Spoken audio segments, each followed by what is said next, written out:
Hi there, and welcome to the latest edition of the Gersnet Weekly Podcast, the independent Rangers podcast, which is brought to you by fans for fans, and where the content is free. It is episode 257 of your weekly Gersnet podcast. I'm your host tonight. I'm Colin Armstrong. As I say every week, guys, it's not just the pod that you can get at Gersnet. If you get yourself onto the website, you'll see the forums is there, articles. There's a history archive on the website as well, so get yourself on that. And we would also ask you to promote or put the word out there on social media, let people know that we're here. We're over 6,000 subscribers, I think, at the moment. So, yeah, put the word out there and let us know. Before I bring in my guest, I will have to, if I can get it on the screen, mention our partners at Forest Precision Engineering, who are a subcontract Glasgow-based engineering company, and they have been a big commercial supporter of Rangers Football Club for many, many years. We're delighted that they're back in the pod, and if you want more information on them, you can get it at www.forestprecisioneng.com. You can also visit the Forest Precision Executive Lounge, which is a stunning hospitality area within the main stand. For information on how to book this unique and intimate space, email the club at hospitality@rangers.co.uk. Now that's out the way, I'll bring in my guests. Obviously, we're going to look at yesterday's shambles, I think is maybe the best way to describe it, at Celtic Park. So joining me first of all, we've got Craig Gray. How are you doing, Craig? I've had better Easters, Colin, but aye. Really excited to be on here and chat about yesterday. It was brilliant, wasn't it? Yeah, I've been looking forward to it all day, I have to say. And we've also got Gary Valentine. How are you, Gary? I'm not bad, Colin. How's yourself? Oh, I am tickety-boo. All right, we talk about the football. All right, terrible. Aye. So we didn't win yesterday. We'll just wrap it up there. We'll just call it quits there, and that's it. We'll come back next week. See you all later, eh? No, I suppose we need to get in about the nuts and bolts here. So, yeah, I mean, 3-2 defeat. I mean, in terms of the performance, Craig, I mean, it's certainly not the worst performance we've had at Celtic Park, not by a long stretch. You know, with long periods of possession, played well in long periods of the game. Just, you know, obviously key decisions, which we'll come on and talk about, refereeing decisions have impacted in the game. But I just felt, yet again, you know, we're talking about the same players not turning up, not having, an impact or an effect on the game, whereas their big players did. Don't get me wrong, in terms of the performance, it's had a major part in it, but it just feels like it's the same old stuff. It feels like deja vu in a lot of ways. Yep. Tweeted yesterday, same, different day with this team, because it's true. Performance wasn't bad, like you say, Colin. I thought it was decent. I thought the game was pretty even, but big moments cost us again. The first goal, it's the same goal that we concede against Celtic at Parkhead every time. Kyogo loses Davies. He obviously makes a complete howler for the second goal, and then the third goal is just a comedy of errors. It just seems to be every time we go to Parkhead, unforced errors cost us, and it was no different yesterday. To be honest, I'm just sick and tired of it now. It's got to a point where it's worse than a long running joke. These players have continuously let us down, apart from one season, really. It's time for a lot of people to go, and I include guys like Kent Morelos there. Morelos actually, I thought, played okay yesterday, but he's got that chance there that he needs to score. If that's a goal. I know we sort of spoke offline. Kyogo maybe doesn't do much in the match, but he scores goals, and that's what you need to do to win games of football. You need to score goals. It's no difficult. Michael Beale said before the game would be won and lost in both boxes, and well, he was right, wasn't he? I think that's the thing, Gary. It is that. I mean, okay, that the last couple of times we've went to Celtic Park, we've put in, shameful performances, really. You know what I mean? Well, 2 out of the last 3, obviously, we got the draw at the tail end of last season, but there was a 3-0 defeat and the 4-0 defeat. Identical performances, really, not learning from previous mistakes. It wasn't, I wouldn't say it's like that this time. I think there's an element of more frustration this time because we were in the game. You know, we as I said, we had long periods of possession. You know, I think at one point the stat came up. You know, we had the vast majority of the possession at the time. Just those key moments for not taking our chances, and then add the stupid blunders at the other end of the park. It's cost us. Yeah, I think the only kind of positive we can take from yesterday is that we did compete, and going with the last game as well, seems that Beale's got us in a position where we're not getting ran over, because that was happening before when Van Bronckhorst was a manager. But at the end of the day, it doesn't matter if it's Celtic or Ross County. If you gift 2 goals, it's going to make it very difficult to win. And the chances we did get, we didn't take. And we'll probably come on to this later on about like Morelos and Kent and things like that. But at the end of the day, our big players need to score goals in big games. And for us, domestically, Celtic's our big game. Our players don't do it enough. Celtic players do, and that's why 9 times out of 10 they're winning their games around. Craig, I mean, as Gary's alluded to there, you know, we've got to score goals, we've got to take our chances. We did take a chance early on in the game, Morelos from the corner kick, Kevin Clancy. Now, I put on a WhatsApp chat with John McCallum from the pod on Friday night, because we were kind of joking about, you know, the key men for tomorrow's game. And I was like, this is Celtic's biggest danger, man. And I posted a photo of Kevin Clancy. And I don't want to say I was right. I was right. You know, it is happening too often, I think, with this guy. And we'll come on and talk about that. But the actual decision itself, I mean, I didn't see anything at the time. You know, we were watching it in my mate's shed on the big screen and all the rest of it. We were all jumping about, and then it's like, what's happened here? And then it just gets worse when you see the replay. You're like, there's absolutely nothing in that. That's not a foul. So then you're thinking, but VAR will save us. You know, VAR will award it. And I think it was Nick Walsh that was on the VAR yesterday. He doesn't get involved as well. And, you know, yeah, Rangers are accountable on a couple of occasions yesterday for not taking their chances, for defensive errors that have helped influence the game. But so is that. You know, if that stands, there's every chance we get the draw or maybe even get the win. And it's the fact that it's Kevin Clancy is a big issue for me. Kevin Clancy is the worst referee in Scotland. It's quite simple.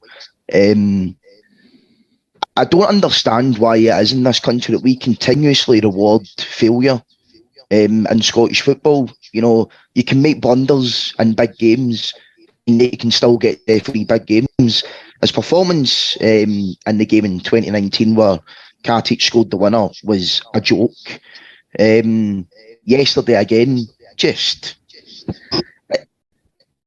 You actually run out of words to say here, because he is the worst referee in Scotland. I've said it before, I'll keep saying it, and he should not be continuously given big matches where he is continuously making big mistakes like that.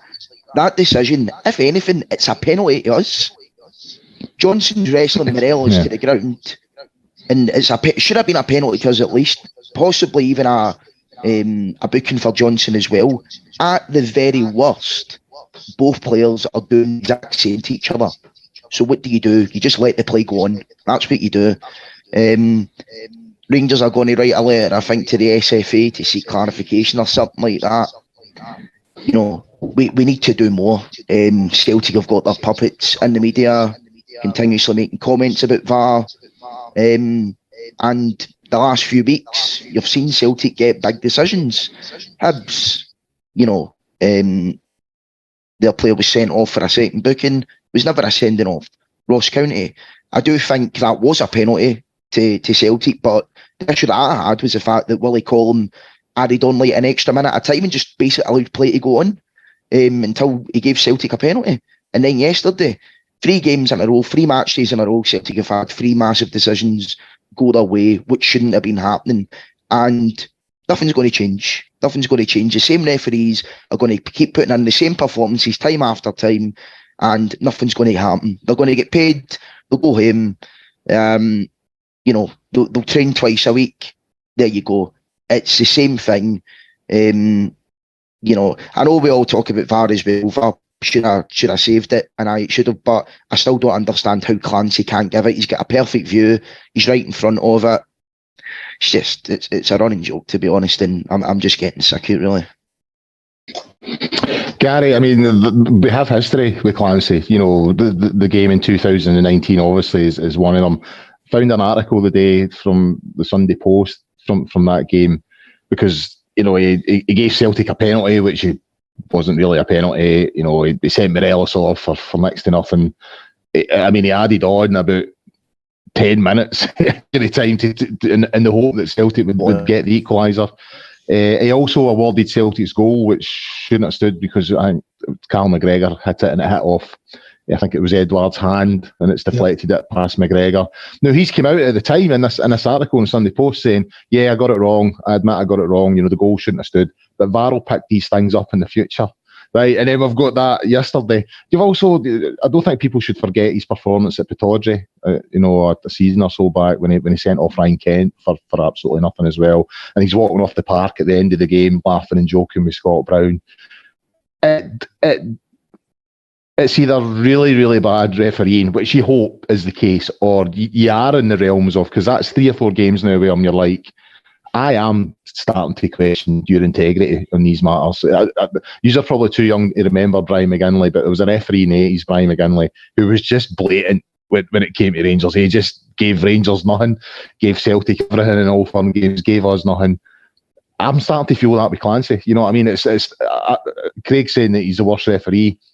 I look at it and I am genuinely starting to question this guy's integrity. Oh, certainly not in that stage. I think Scottish referees are just bad. I think for all the decisions that we could say that we didn't get in games, I'm sure every other team could probably say the same. The biggest issue for me is that see these wee decisions that we're talking about, they shouldn't matter, because we should be steamrolling these teams and taking your chances. And whether you'd be talking about a disallowed goal, yeah, it should have been a goal, but we had enough chances and caused enough problems ourselves to win that game without worrying about a disallowed goal.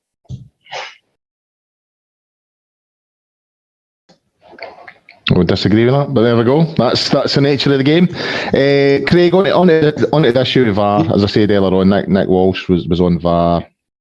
Didn't he? He doesn't rectify the original decision or doesn't instruct Clancy to go and look at it in his monitor. You know, Alan McCoy sort of said at the time on commentary it's an embarrassment. Even Andy Walker's kind of admitted, you know, if that was at the other end of the park, the Celtic fans, and he would be looking for a goal.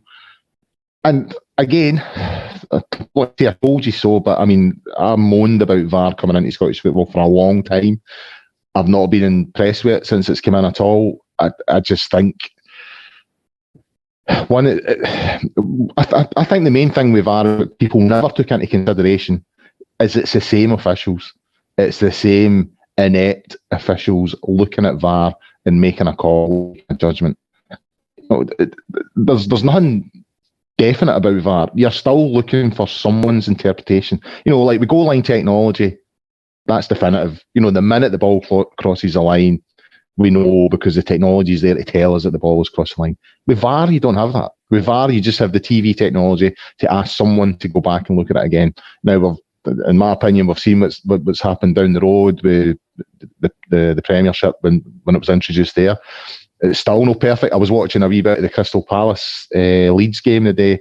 There was a VAR call on that for a potential offside goal. Now, the guy's about half a yard to a yard on. So when the image comes up on the screen, you look at it and you go, well, that's on. You don't even need to get the lines out, that's on. And it's still took about 4 or 5 minutes for them to come to a decision. You know, messed about the lines and all the rest of it. So that's my issue with VAR. You're still asking someone's interpretation of the incident. It's not going to clear up. It never will. So why have it? If it's not going to fix errors like yesterday's, what's the point in it? I see what you mean, Colin. I know you've never been in favour of VAR, and we've had our discussions on it before, but I'm in favour of it. I think in the main, you know, the principle is fine, but you don't need VAR to be making that decision yesterday. Do you know what I mean? Nick Walsh, it surprised me because I actually think Nick Walsh isn't a terrible referee. He's probably the best of a bad bunch up here, in my opinion. And you don't need VAR to make that decision yesterday. we've had calls go in our favour with VAR, but it's because they probably should have went in our favour. There's maybe been a couple of, mini contentious ones that you go, well, maybe it could have been given, maybe, it might not have been, but generally speaking, it's actually been pretty good for us. But the last few weeks, so we're seeing big decisions going in Celtic's favour, big decisions going against us, game-changing decisions, Hibs going down to 10 men, you go down to 10 men in Celtic Park, you're pretty much gubbed.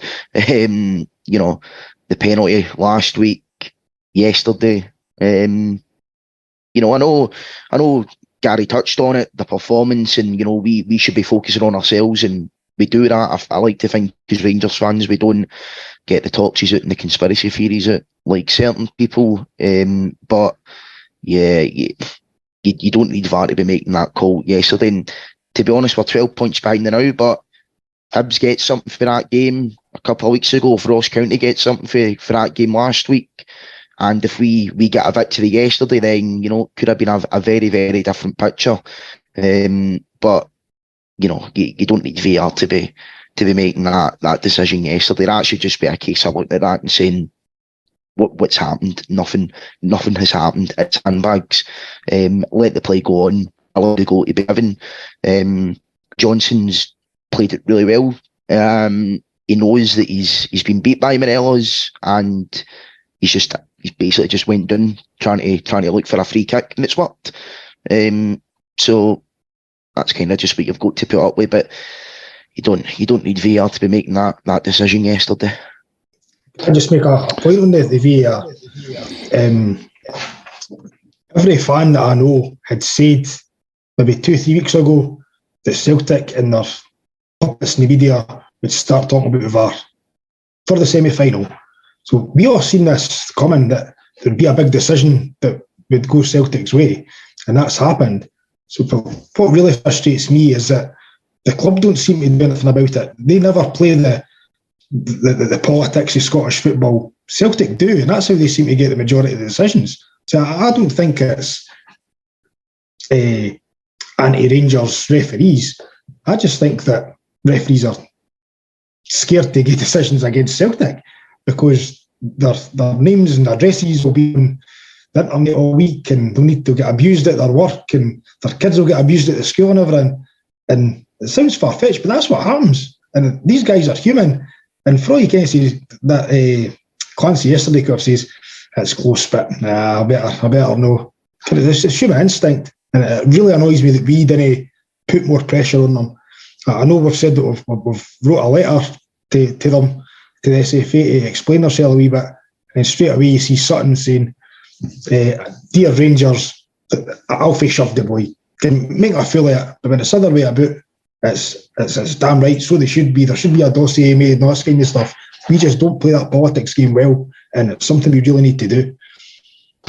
Do you not need a complying media for that though, Gary? Is that no part of the issue as well? We don't have many friends in the media. If Rangers are releasing if Rangers release a statement on their website, everybody reads it.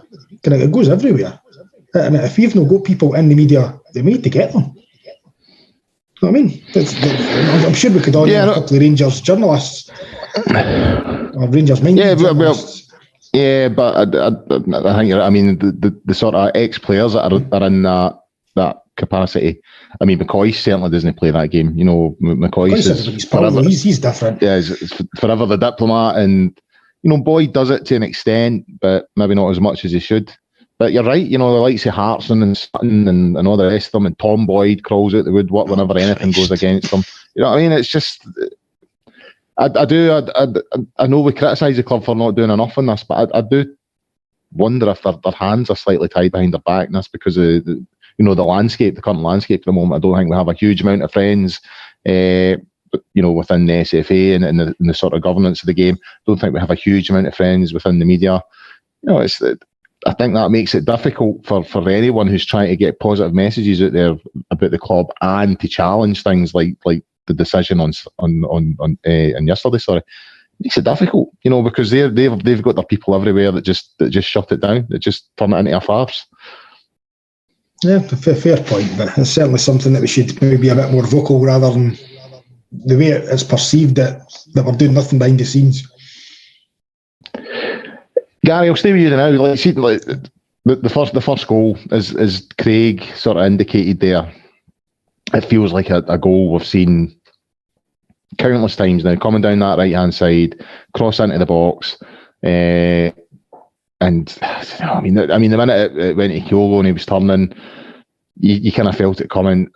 I mean, one, it pisses me off that it's coming down that side again, but two, I know it's a decent dig, but McGregor gets a hand to it, and like when you see one angle in particular facing the goal, you look at it and think, could he got a stronger hand than that? You know, I know he's quite close and all the rest of it, but it just frustrates me that it's this feeling that we haven't learned. It's coming down that side again, cut back into the box, and we're all over the shop.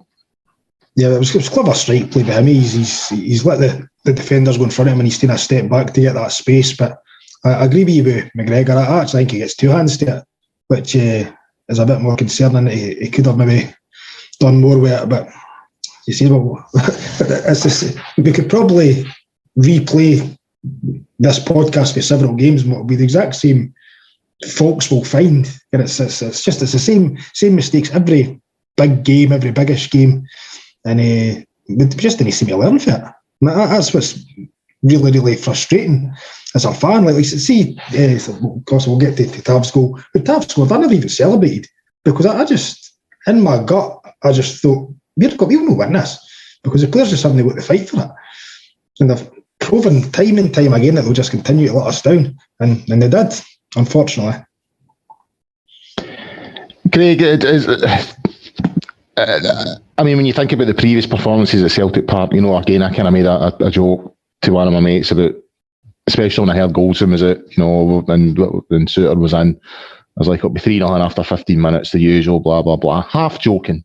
But I was kind of looking at the clock, you know what I mean, as the game was going on. So obviously they get the goal chopped off for offside. But when that went in, before the flag went up, I thought, oh, here we go. You know what I mean? 1-0 down after 5 minutes, here we go. Place will be rocking. We're up against it. And it was frustrating when we conceded that goal, even though it didn't count, you know, when it initially went in, because I thought the first 5 minutes we'd started well. So it gets to that point, you know, you get to 10 minutes, you get to 15 minutes, the crowd are starting to quieten and we're playing well, and then we just do the same thing as we do all the time. That goal down the right hand side, and then that gives them the lift. Yeah, as I said before, it's the same goal every time. It's the same goal that Celtic seem to score against everyone, to be honest, never mind just us. Look, the first goal, I know, as I've said, it's the same goal every time, but for me, Ben Davies should be doing better there. Yeah, it's clever play for Kyogo, but you pay £4 million for Ben Davies so that he can intercept that and stamp that out. That's why you pay big money for these players. And then obviously he's made a complete howler for the second one as well. John Suter actually obviously made a massive mistake for the third goal, but I thought John Suter was pretty decent yesterday.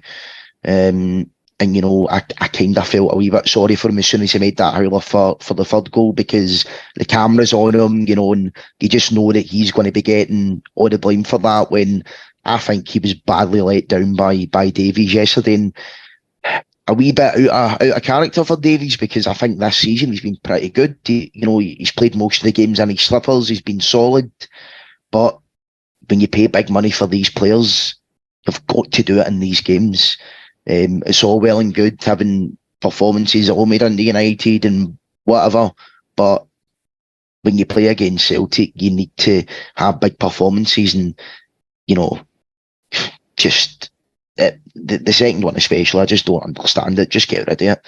Do you know what I mean? Faffing about, messing about, you know, and we've shot ourselves in the foot against Celtic again, which we seem to do every time.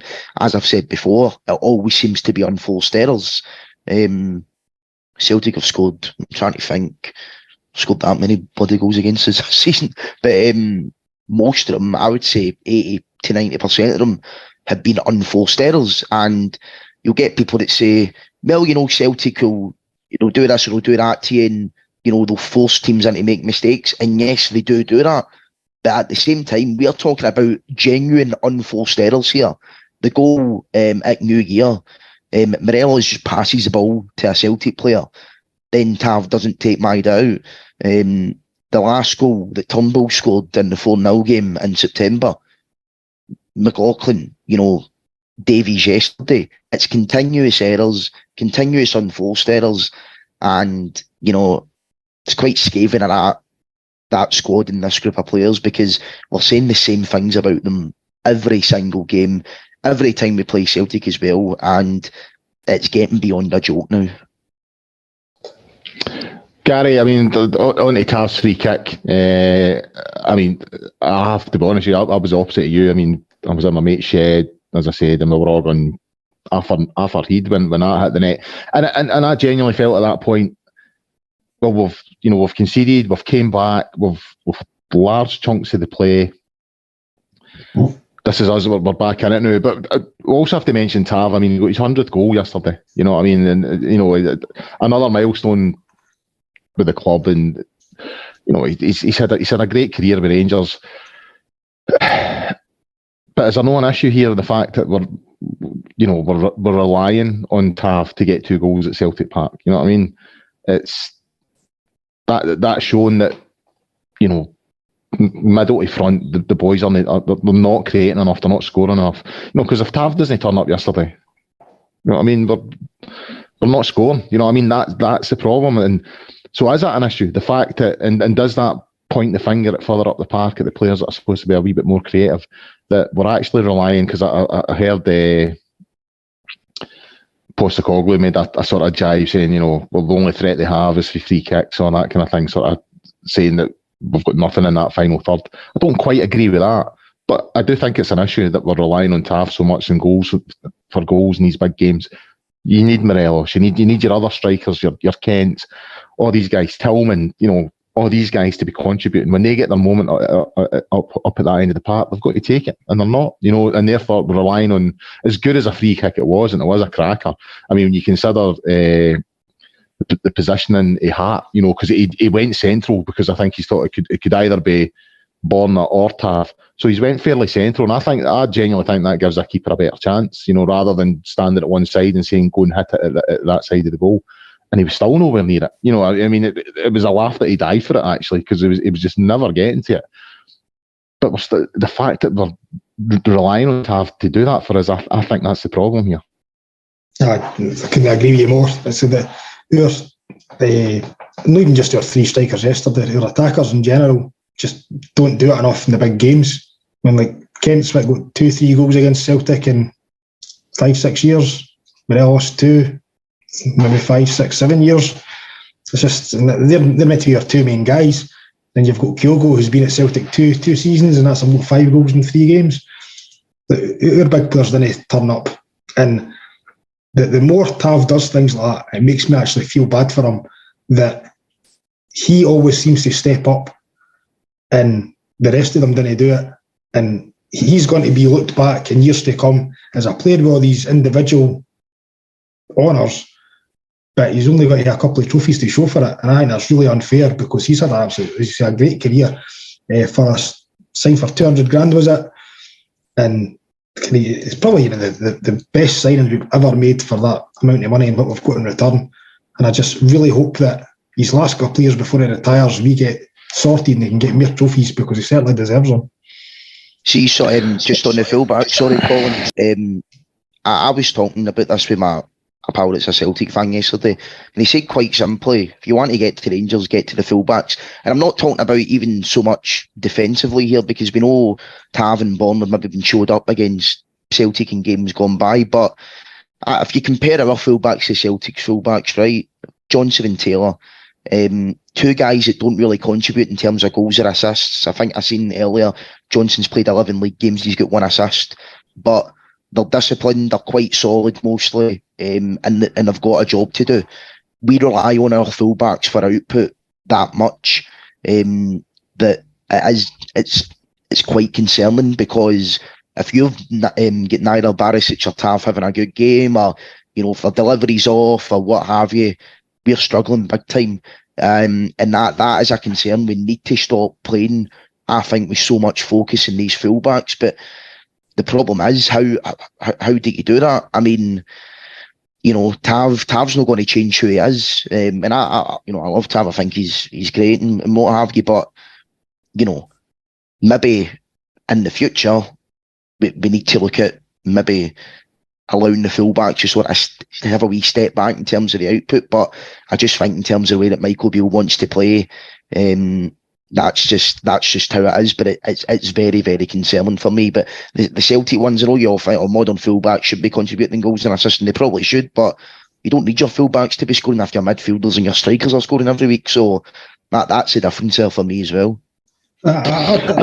Sorry, Colin. See, the thing is, Craig, yeah, you've got your fullbacks pitting in balls and that, but we've not got the players in the middle that are doing anything with it. Yeah. And that's a major problem. Like, we can't play through the middle because, again, I don't think Colin holds up very well. Morelos is a hit or a miss depending what's happening. Like, if you look at that game last week, they tried to play in Morelos a few times, gave up, played it to Cantwell, he managed to get a ball through to Tillman. That's one of the first goals I've seen us going through the middle in a long time. It's like, we need better players and different players than what we've got now to be able to change your style a wee bit, because at the minute, that's probably the only option we've got, because we've got two fullbacks with cracking delivery.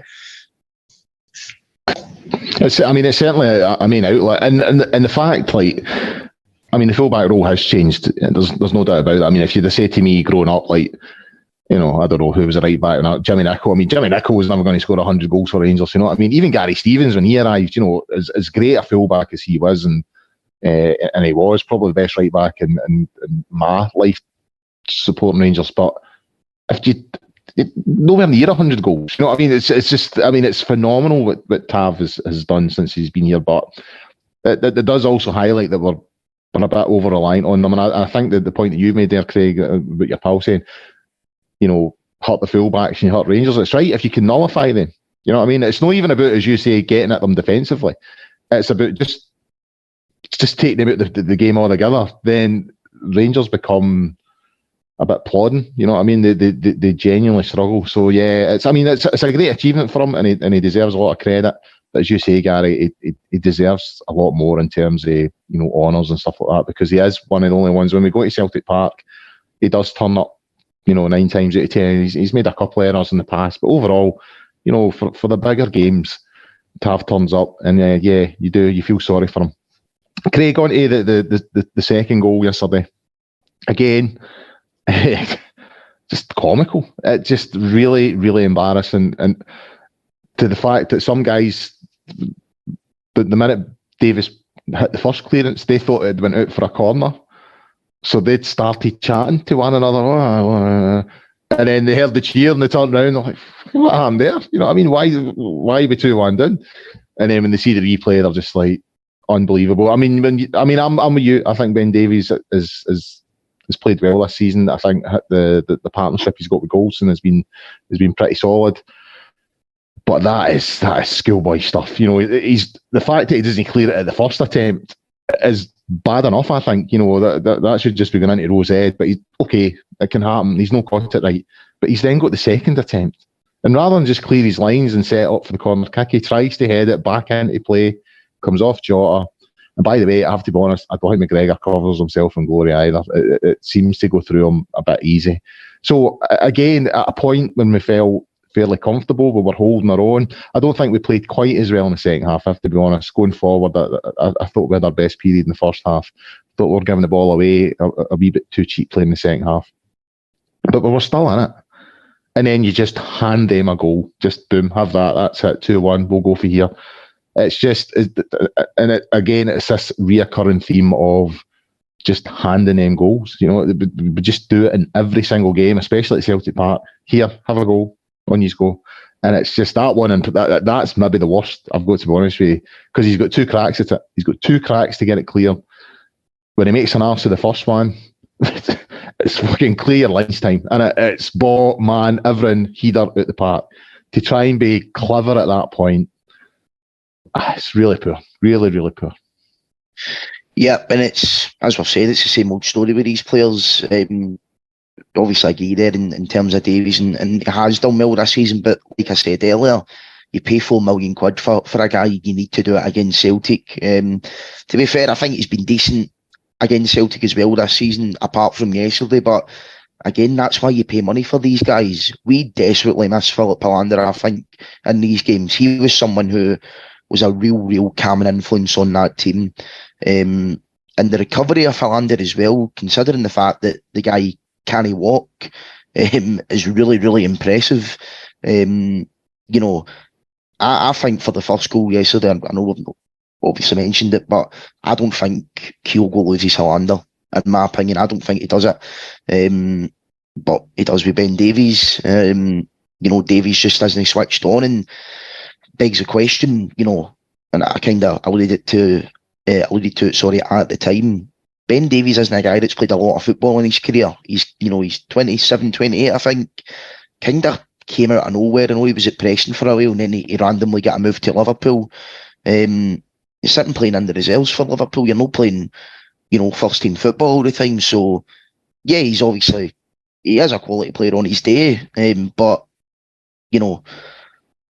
I know we're looking at Doki and stuff like that in the summer, apparently. We can get with the conspiracies about Gio not signing any Dutch players again, but, £4 million for a guy that's not played a lot of football in his career is a risk. And, yesterday it certainly never paid off for him, but, he needs to recover from it and hopefully can in time for the game at hand in a couple of weeks at least. I'll just say something there as well about Hollander. Just like when we're talking about for planning for next season and things like that, like we signed Hollander, I think it was like £3.5 million, £4 million. He was a Swedish international playing in Serie A with Bologna, and we've paid a similar fee for, as Craig said, a reserve player for Liverpool who's played with Preston previously. Going down to England and looking to spend money on players just isn't going to work because they're overinflated, and as we say, they're bang average players. They'll stand out against the rest of your teams in the league, but when it comes to the big games, your Celtic, your European football, they'll get caught out, and you maybe get some odd bargain here and there, a Bosman or whatever, but I certainly, if it was me, I'd be looking elsewhere because I don't think England's where you're getting value for money. I think the thing with Hollander that he had that maybe no one in that centre half pairing yesterday had, really good positional sense. He always struggled physically in terms of, he's not the most mobile and all the rest of it. And, he obviously wasn't blessed with a great amount of pace. But a bit like Davy Weir, he just knew where to be. He could read the game. He had good positional sense. And he cut danger out without having to make desperate tackles and all the rest of it. But I think the reason we got him at the price that we got him is because he wasn't fit, and we've seen that in his time at Rangers, and obviously like the last year we've not seen him at all. So I know what you're saying, Gary, that the league down the road is inflated. The prices that are getting paid. I mean, look at Chelsea now. It's just a basket case of a club. I was reading through the week there. They've got so many players. They don't have enough room in the changing room. Some of them are having to get changed in the corridor. They've got 40 odd players, first team players, all trying to get 11 jerseys, at 500 million or something I think they've spent over the last year or something. It's just nonsense. So I get that. I do get what you're saying. If you're going down the road, it's an inflated league, and you're paying premium prices for maybe players like Ryan Kent's maybe an example. I was just going to say that, Ryan Kent. Right? Yeah. So you're paying high weight, fees and wages for players that are maybe not as good as you think. But I genuinely think the reason we got Hollander for the price that we got him at is because it came with a bit of risk. It was like he's not fit, he's not mobile. So I suppose it's just the market that we're in. Considering our budget, you're either going to have to pick guys up for down the road or guys, in Europe that have maybe got injured. I mean, Roof's another example. Just such a great player, but just can't get him fit. And I think that's the market we're in. We're not going to be able to sign the Gascoignes and the Loudrops and all that anymore. So you're looking for guys that are maybe just below the top in England and, bargain basement sort of buys in Europe. So it is what it is. But on to the third goal, Gary. I mean, as I said earlier on, everyone will sort of have a go at Suter. I mean, I did think he played okay yesterday. I did have the fear when the rumours started on Friday night that Goldson was out, and oh God, Souttar's going to have to play. And not because of the boys' ability, just because he's not played a lot of football. He's only played one game with Rangers this season, and that didn't go particularly well. He was at fault for a goal that day at Livingston. And you're just like, okay. And then I thought he'd done well. I thought he acquitted himself well through the game. I didn't think he needed to do the first touch. I thought he had a chance to take a touch before laying it back to McGregor. But he's made that decision to make it a first time ball. He's got it wrong. That's bad. I get that. But McGregor's attempt to run out and get it, and I hate saying this as a 50-year-old who still plays fives, right? He looked like an old man running, and you're just like, mate, you're done. You are done. And it kind of reminded me, like when Jota got there and got round him and rolled into the net. I kind of thought, is this going to be the moment for when McGregor himself goes, right, that's it? Because I remember a story. David Seaman, when he was, the former Arsenal goalkeeper, he said he was playing with City one day, and I think he was like 41, 42.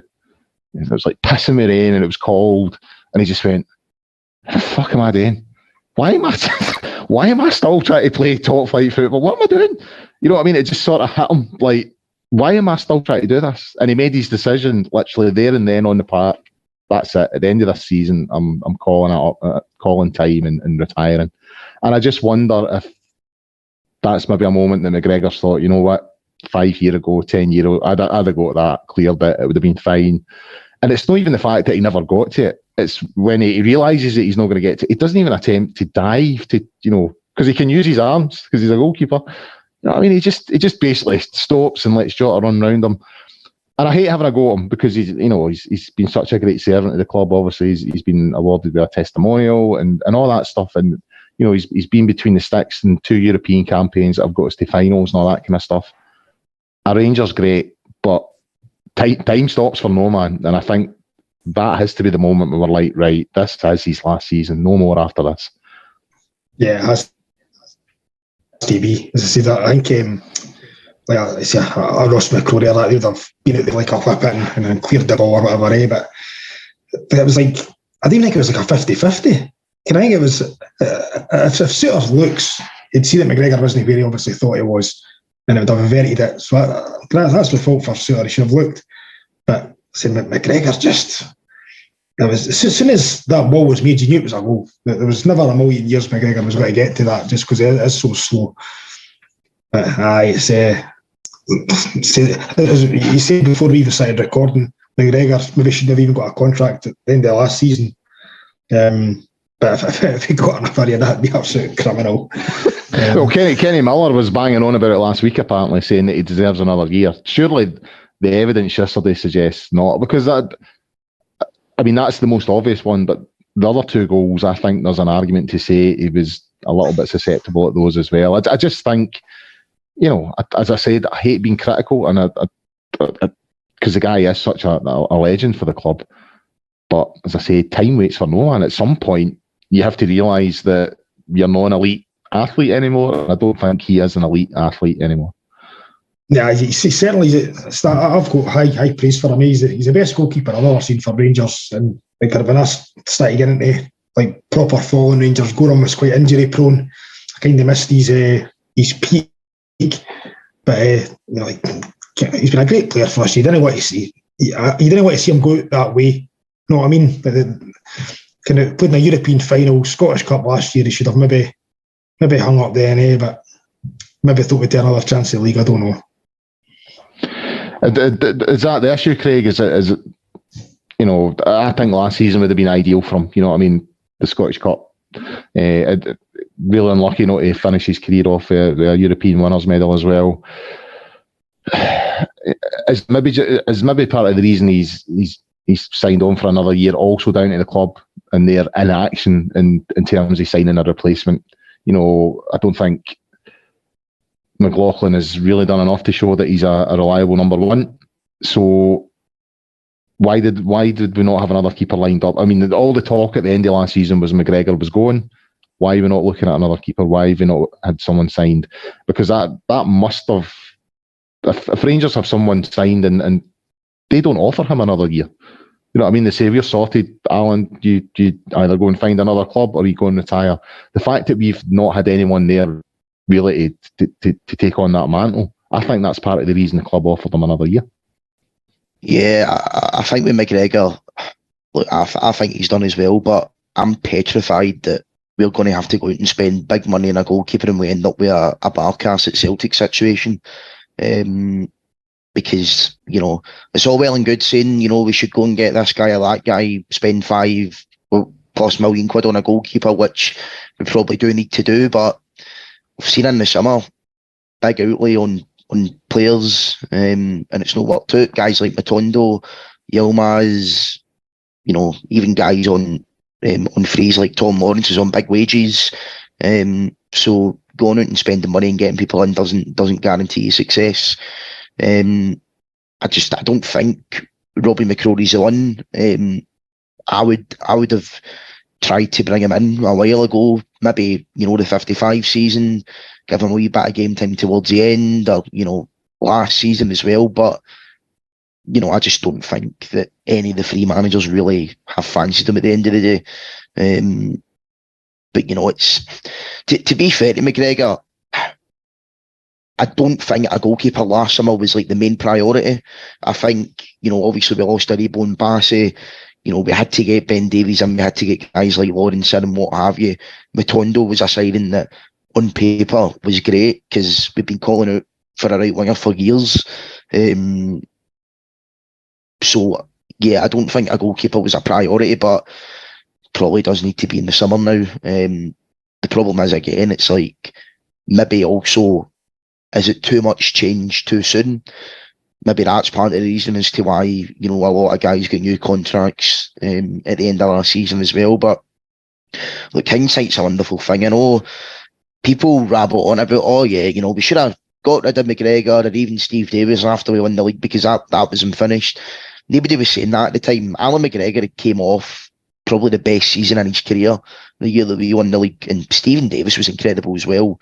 So they deserve new contracts at that time, I think, because they were still proving that they could perform at the highest level week in, week out for Rangers. You know, maybe a wee bit. There were signs with McGregor last season, though. Oh, no, I'm not talking about last season. I'm talking about the... No, I agree.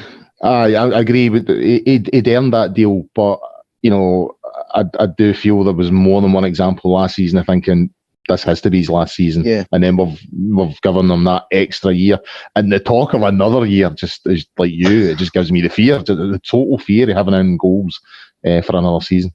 Look, I think it's one of the ones, as I say, it was probably not the biggest priority. And, you know, we also spent a lot of money in the summer as well, to be honest. So, you know, maybe it's about trying to balance the books a wee bit more and, you know, as I say, no too many changes too soon, but we need a lot of changes in the summer. The place needs gutted big time, I think. And yeah, goalkeeper's got to be a priority. Gary, talking about a gutting and, you know, getting players on the way out. I mean, Michael Beale's been quite stark and honest in his sort of comments, saying, you know, that from now to the end of the season, you know, players are playing for their futures. Essentially, you know, decisions will be made based on performances. So Ryan Kent, you know, he's as we know, he's out of contract at the end of the season. He'll command a fairly decent salary, I would imagine. You know, he came in for big money, 7 million, so he'll be one of the high earners. This inflated league that you're talking about. So even like championship clubs or clubs at the sort of lower level of the Premiership, if they're sniffing about him, they'll be offering him top money. Would you give him that? Because we would obviously, if we want him to stay, now I get that he cost us 7 million, and if he walks out the door, we've lost that, and you know that's down to the club, that's down to the board for not making the correct decisions in terms of either offering him an extension or moving him on when the time is right to move him on. We are where we are on that front. But it was a guy I was talking to yesterday when I was watching the game. It was him that made this point. You know, some English clubs will win from, they'll be offering him top money. Would you offer him top money to stay for another 3-4 years based on the level of performances that we've been getting out of him? And yesterday was a prime example. And I would have to say no. You know, if you're saying it's going to cost 30, 35 grand a week to keep Ryan Kent, I would argue we're not getting 30, 35 grand a week out of him. I don't think we're getting enough out of him. So I think, he was outstanding in the 55 season, and the first couple of seasons, I think he was obviously one of our main players, but in that 55 season especially, he was outstanding. I think a large part of that was down to the fact that Roof was fit that season. I think him and Roof had a really good relationship and linked up well. But since then, there's just not been enough. And when you think about the miss in the Europa League final, it gets you even more angry. Again, I don't want to be too hard on the guy, but as Beale says, you have to make hard decisions. And I genuinely think it's time for Ryan Kent to go. I mean, if Rangers announce that they've given him another contract, I will not be happy. Well, the thing is, it's not just a contract, it would be a pay rise, I'm assuming, as well. So, has he justified a pay rise? Because I just don't think he has.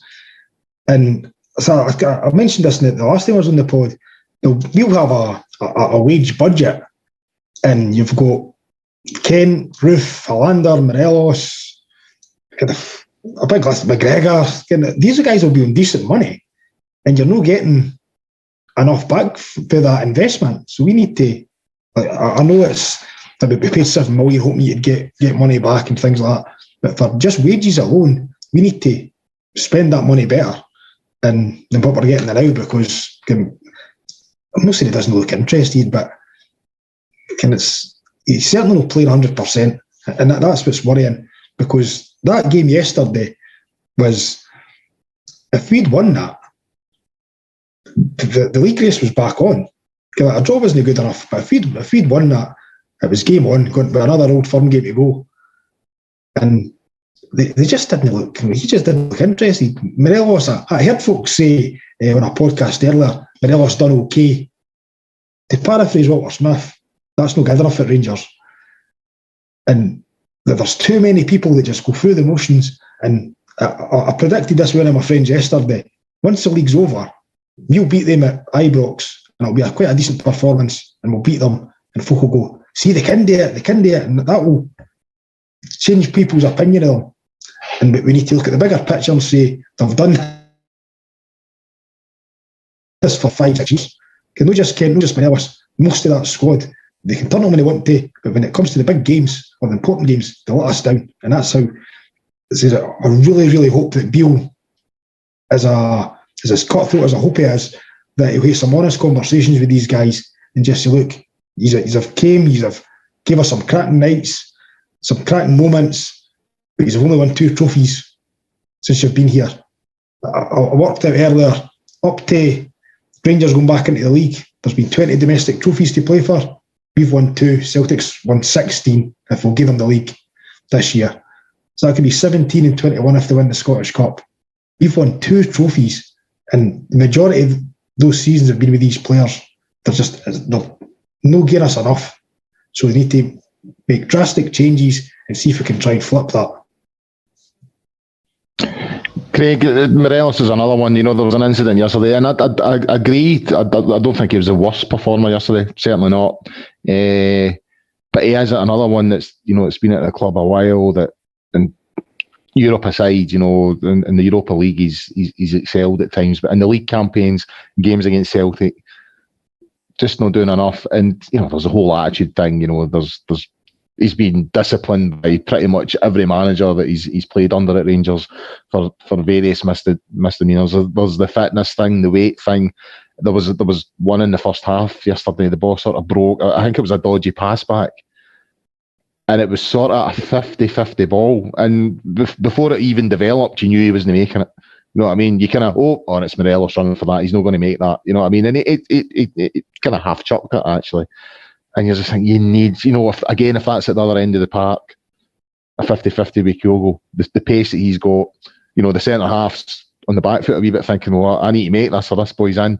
Morelos just doesn't have that. So is he another one? It's like, yeah, you've given us some great nights in Europe, and he is a good goal scorer, but as Craig says there, as Gary said there, he's been with the club a number of years now, and just not winning enough trophies, not doing it enough in the big games, certainly domestically. is it maybe just time to say, right, well, time for you, because he's out of contract at the end of the season as well, just time to say, right, okay, time for you to move on, and we need to use that 30 grand or whatever he's on, invest it wisely in another striker.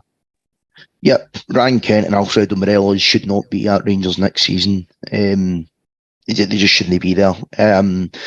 Guys that I'm afraid have consistently let us down in big matches, in big moments. Morelos, he's obviously, I've spoken about his discipline issues there. When has he showed up in big games? He shows up in the sort of, Hibs, Hearts, Aberdeen. It's fine. You need to beat Celtic to win leagues. All right, in most part, he's done well in Europe. He's obviously a record goal scorer, but look at some of the teams that he scored against as well. St Joseph's, he scored like 10 of his goals against them. So it's like that does skew the numbers a wee bit. Obviously, he's had some amazing moments. Porto, Feyenoord, that sort of 6-month spell. The start of the 1920 season, he was, by far the best player in the country. He was unplayable, but like everything at Rangers the last few years, it's like have a winter break and then come back a changed man for whatever reason. So they too shouldn't be at Rangers next year. People are saying, oh, well, if we don't give Kent a new contract, we'll lose money. Well, I tell you something, we're going to be losing a lot more money if we keep these guys and they consistently fail to give us more trophies in the future. You talk about that chance in the Europa League final. People say the ball was out of play. I don't care. Does he change the fact that he should still score it? All he has to do is get a wee bit of height in the ball, and there's absolute bedlam in that stand. But it's the same story. And Gary said earlier, we could just get a podcast after a Celtic game or whatever, after a big game, and it's just the same. We're saying the same things time and time again. We all know what the definition of insanity is. It's doing the same thing over and over again and getting, expecting different results, and it's just going to continue to happen, I think, if we keep these players. So, no, they shouldn't be at Ibrox next season, and we need to get guys in that will actually provide us with big moments in big games. Can I just say as well, sorry, I know we're running out of time, but we're saying about big games, and we'll assume that we're talking about just Celtic. These players have let us down, like Aberdeen at Hampden, St Mirren, St Johnstone, when we could have won a treble. We should have won a treble. But the Aberdeen one, Gary, that you mentioned there, Morelos wasn't playing that day because he was suspended, because he was an idiot getting himself sent off every 2 weeks that season, and then you have to play Umar Sadiq up front. If Morelos played that game, we would have won that match, and you've got a cup final. It's consistently, we're not talking about one season here. And Ryan Kent as well. I seen a tweet earlier, Scott Wright has got a better goals to minutes ratio than Ryan Kent in the Rangers jersey. How is that possible? Scott Wright's rubbish. How can he have more goals than our supposed marquee player? And for me as well, with Kent, I think he's the same player as he was when he first came in and loan 5 years ago, albeit the year that we won the league. If you look at across the city, you look at the likes of Jota, he had moments last season where he looked a player, but this season he's developed, he's came on leaps and bounds, he can do this, that, the next thing. You look at Ryan Kent, for me, he's doing the same things. It's happening time and time again. And again, we need to mention it across the city as well. If you don't want to be here at Rangers, if you're, hesitating about signing a new contract, get rid of him. Postecoglou done it in January. He got rid of Juranovic, he got rid of Yakimakis because they weren't happy, they weren't going to sign new contracts. Take a fee for them, replace them. That's what we need to do here. Michael Beale, to be fair, it might have already happened, but obviously there's not been an announcement. Michael Beale should have, a contract out, sign that. If you don't sign it by this date, that's it. Because he needs to know now who's going to be in his squad for next season, and I've just got a bad feeling that he might be a wee bit too nice. I know he's obviously talked about game in terms of having to be ruthless, and he does need to be ruthless, but it's all well and good saying it, but he needs to go out and actually do it. And that's the final point I was going to raise, Gary. Michael Beale, he has been quite strong in his words in terms of nothing's been offered to players. Scott Arfield, Ryan Jack, Morelos, Kent. He's making this thing that I need to see what they're offering me between now and the end of the season. And, that's the third game. He's played against Celtic now, 1 draw, 2 defeats. You kind of feel that, that there's obvious improvement since he's arrived. I don't think any of us can deny that. We've been on a great run, and we were a little bit unlucky yesterday in terms of, even although certain individuals didn't play well, I thought collectively we'd done enough to at least get a draw. Obviously, the referee thing has had an impact as well. But the fact is, he's still to beat Celtic. So it's, if he wants to be successful, then he does have to be ruthless this summer. He really has to make some decisions with players and say, right, okay, you've been here X amount of years, don't really have the trophies to show for that. It's time for us to try something else. And you would have to say his recruitment so far has been pretty good. Raskin and Cantwell have improved us. I don't think there's any doubt about that. If he can replicate that and replacing Kent and replacing Morelos and replacing 1 or 2 others, then we should be in a better position moving forward next season. Yeah, the worry I've got is that we need that many players for next season, and I just don't know if our budget will stretch that. As we said earlier, a goalkeeper's a priority, a top goalkeeper, possibly a centre half. Then that's just at that end of the park. Then you're possibly talking about 2 or 3 strikers, because the ones we've got at the moment just aren't good enough. And I just really hope that's how I was kind of talking about a budget, and that they really need to do the scouting properly, really need to see what we need and use the budget well, because the amount of money you've got sitting on the injury table, it's terrible. That it can't be bad luck. It just can't be bad luck, because you always seem to hear injuries to players. So we need to do something different. Yeah, I mean, it did feel a bit, we got word on Friday that Raskin was fit, and it's like, yes, Raskin's fit, that's the team we want. And then you get the rumour started late on Friday night, obviously, that the goal comes out. And I do think we are suffering too often from injuries, but that's an argument for another day. Right, guys, I think we'll call time there. It was hard enough to do that, to be honest with you, without going on to a couple of other things that I've still got in the agenda here. So we'll wrap it up there. So a big thanks to Craig and to Gary for their contributions there. Obviously, never easy to come onto these platforms on the back of results like yesterday. So big thanks to those two.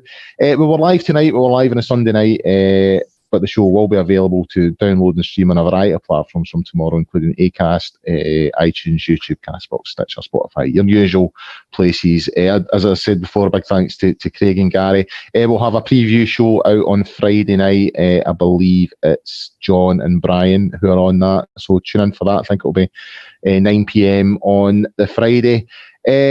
Obviously, very difficult at the moment, guys, but keep the heads up and get yourself onto the website and forums at www.gersnet.co.uk. So yeah, a great week at work awaits us all, seeing our chums from the East End and all that kind of stuff. Keep the chin up, and until next time, bye for now.